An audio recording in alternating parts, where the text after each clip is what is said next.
कहीं रूम की कमी होती है, कहीं स्टाफ की कमी होती है, कभी लैब की कमी होती है। उसके साथ साथ आप लोगों को हुकूमत से भी काफ़ी परेशानियां होती हैं, चाहे वो डीडीपीआई हो, चाहे वो बीईओ हो, चाहे वो इंस्पेक्टर हो। आप लोगों को आकर मतलब आपका जब रिन्यूअल होता है उस वक्त भी तकलीफ, बहुत सारा प्रॉब्लम क्रिएट करते हैं।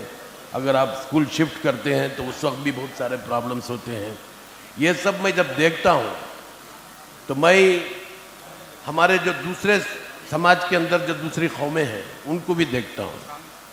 इसमें मुझे पता चलता है कि हमारे यहाँ जो इंतज़ाम है, काउंसिल के अंदर ग्रेजुएट कॉन्स्टिट्यूंसी और टीचर्स कॉन्स्टिट्यूंसी इस तरीके के 12 मेंबर्स होते हैं, और वो टीचर्स कॉन्स्टिट्यूंसी और ग्रेजुएट कॉन्स्टिट्यूंसी में हमारा कोई एक फर्द भी नहीं रहता, सारे नॉन मुस्लिम्स होते हैं।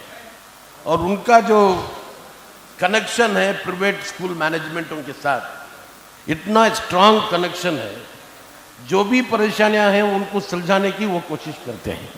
अभी हाल ही में हमने देखा कि आरआर के बारे में, रिन्यूअल के बारे में, स्कूल शिफ्टिंग के बारे में, ये सब जो परेशानियां आ रही थी, तो उसको सुलझाने के लिए सारे जितने भी ग्रेजुएट कॉन्स्टिट्यूंसी के और टीचर्स कॉन्स्टिट्यूंसी के एमएलसीज थे, इर्रेस्पेक्टिव ऑफ पॉलिटिकल पार्टीज, चाहे वो बीजेपी में हो, चाहे वो कांग्रेस में हो, चाहे वो जेडीएस में हो, सब मिलकर इतना दबाव डाला गवर्नमेंट के ऊपर, और गवर्नमेंट मजबूरी के साथ ये कमिटी बनाना पड़ा, उनको कमिटी कॉन्स्टिट्यूट करनी पड़ी।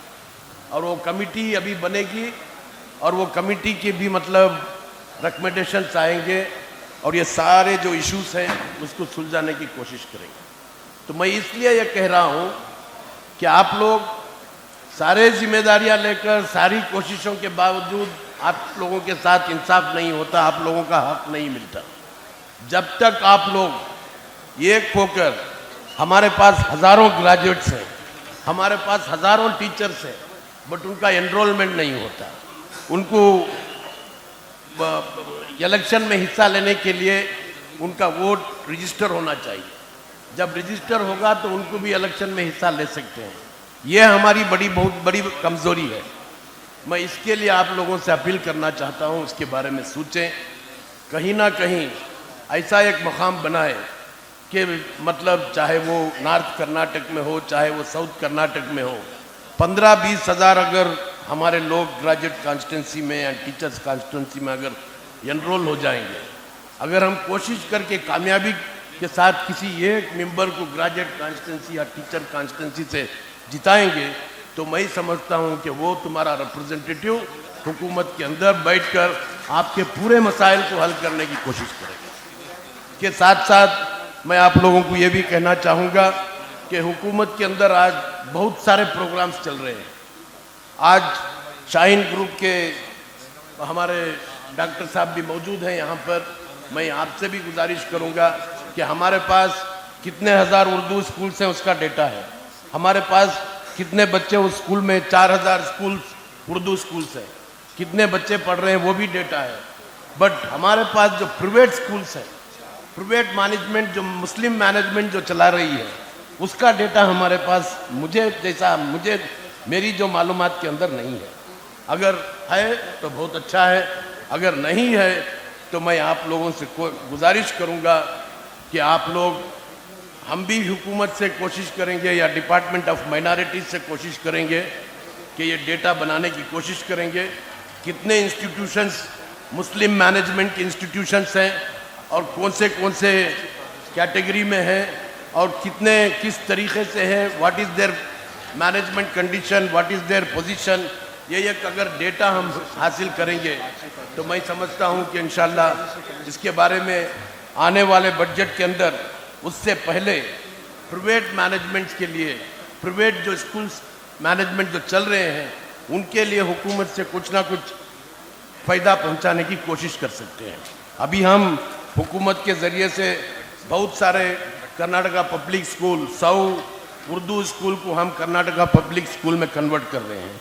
वो नर्सरी से लेकर पीयूसी तक एक ही लोकेशन में रहेगा और उसके लिए तकरीबन 400 करोड़ रुपए का बजट सैंक्शन हुआ है। ऐसे ही आज हमारे कर्नाटक के अंदर 270 मौलाना अबुल कलाम आज़ाद स्कूल्स हैं और हमारे पास तकरीबन at right now minority schools में 2,34,000 बच्चे पढ़ रहे हैं, चाहे वो रेसिडेंशियल स्कूल हो चाहे वो डे स्कॉलर हो, 2,34,000 लोग पढ़ रहे हैं। अगर ये आने वाले दिनों तक when they went up to PUC तक अगर जाएंगे तो मैं समझता हूँ कि तकरीबन 5 लाख बच्चों को उससे फ़ायदा होगा। मगर वहाँ पर ये भी हमको देखना होगा कि किस तरीके का एजुकेशन वहाँ पर दे रहे हैं, किस तरीके की क्वालिटी एजुकेशन वहाँ पर मिल रहा है, इसके बारे में भी फिक्र करना हम सब लोगों की जिम्मेदारी है। उसके साथ साथ मैं मुबारकबाद देना चाहता हूँ शाहीन ग्रुप ऑफ इंस्टीट्यूशन को।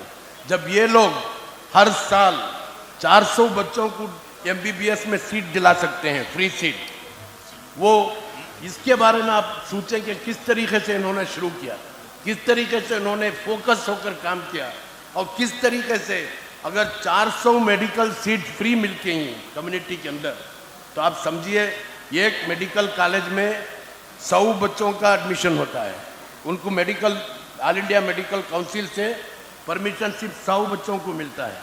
तो ये हर साल 400 मेडिकल सीट फ्री जब दिलाते हैं तो 4 मेडिकल कॉलेज नई खुल, ये एक मतलब हम फख्र के साथ कह सकते हैं कि 4 मेडिकल कॉलेज में खोलकर पढ़ाना वो एक हर साल शाहीन ग्रुप ऑफ इंस्टीट्यूशन में हो रहा है। जब ये काम वो कर सकते हैं तो आप लोग भी इसके बारे में सोचें, समझें, कोशिश करें। अगर हो सकता है तो आप लोग वहाँ पर जाएं, बिदर में जाएं, देखें किस तरीके से चला रहे हैं। और अल्लाह का फजल है कि शाहीन ग्रुप ऑफ इंस्टीट्यूशन सिर्फ कर्नाटक के अंदर नहीं, पूरे हिंदुस्तान के अंदर इनका एक मकाम है। हर जगह इनके क्लासेस भी चल रहे हैं। ये एक रेवोल्यूशन है, इस रेवोल्यूशन को ज़िंदा रखना होगा और इस रेवोल्यूशन को आगे चलाना होगा। उसके साथ साथ मैं आप लोगों से ये गुजारिश करता हूँ कि जैसा कि अभी यूटी खादर साहब ने कहा, ये सिर्फ एक कॉन्फ्रेंस नहीं है और ये जो आज हम बैठे हैं वक्त भी कमी है और मिनिस्टर साहब भी यहाँ पर मौजूद थे।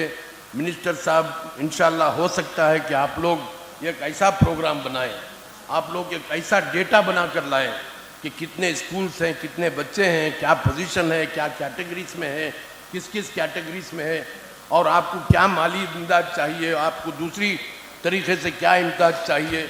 ये एक पूरा एक मुकम्मल एक डेटा बना कर लाएँ और इंशाल्लाह हम वक्त निकालेंगे, हम सब बैठेंगे, चाहे वो यूटी खादर साहब हो, चाहे वो ज़मीर साहब हो, रहीम खान साहब हो, पूरे अफसरों को भी बुलाएंगे, यस एजुकेशन मिनिस्टर को भी बुलाएंगे, बैठ कर बात करके इन मसलों को भी हल करने की कोशिश करेंगे।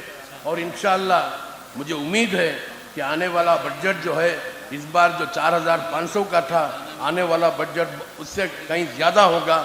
उसमें कहीं ना कहीं हम प्राइवेट स्कूल मैनेजमेंट, मुस्लिम मैनेजमेंट को कुछ तरीके से मदद कर सकते हैं, उसके बारे में भी हम सोचेंगे इंशाल्लाह।